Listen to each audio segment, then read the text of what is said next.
Cut the power. This won't work. Remove the screws. Remove the back panel screws. Pull out the side panel. Extract the side panel. Loosen the top cover screws as well, then fully remove them. There's a front panel here. This front panel has about 3 screws here. Top section has screws here and lower area.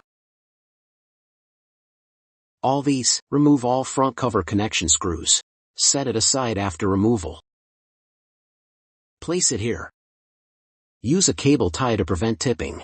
Secure it at this position. Tie it firmly. Grab a cable tie. We'll need 2 ties total.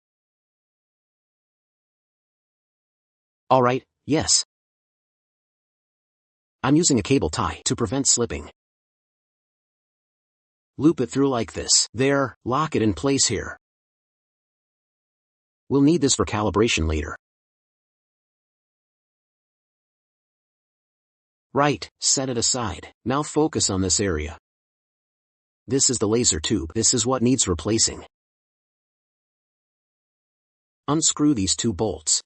First, then second, third and fourth. Once loosened, gently wiggle the tube out. Cut connected components here. Sever lower connections too. These water lines aren't connected yet. Pull them off. This is the water circuit. Another line here. Cut through it. 3 disconnection points. 1. Water lines. 2. Electrical connections. 3. Screw fastenings. Now angle the laser tube and slide it out.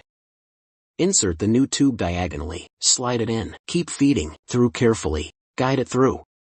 Stop when it reaches here. About a thumb's width plus. See here, slightly more than a thumb.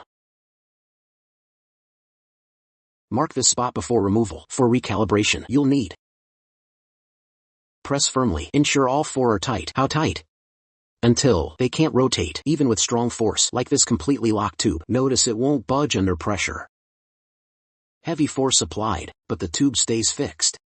After tightening all 4 screws, reconnect water lines precisely, as before, upper port to upper, lower to lower. Electrical connections require professional soldering tools. Twist and wrap it tightly. Tin the wire and solder it on. Give it a gentle tug after soldering. Make sure it's secure. This part must not come loose. Apply protective adhesive. Coat the exterior and seal it. Apply insulating sealant for protection. Now connect the lower section. 3 key areas handled. Electrical connections done.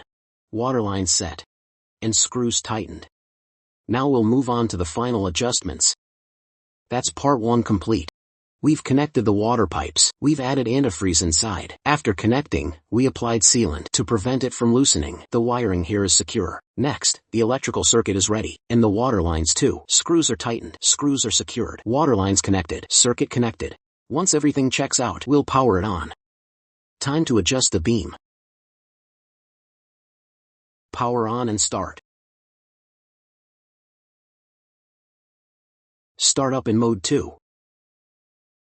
Observe this pattern. Use this as reference. 7 watts is enough. Locate the foot pedal. First, let's check the near beam. For the near beam, just a light touch.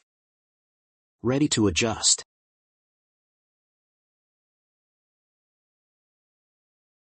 The energy is a bit low. Need to raise it. See the near beam? Our beams overlap. Now let's check the far beam. Let me explain. Looking at the near beam, the far beam looks like this. They are overlapping. What needs adjusting? You need to adjust this, its position. Adjusting its position, the screws in and out position, vertically ensure the near beam I saw. Laser and red light overlap. Far beam.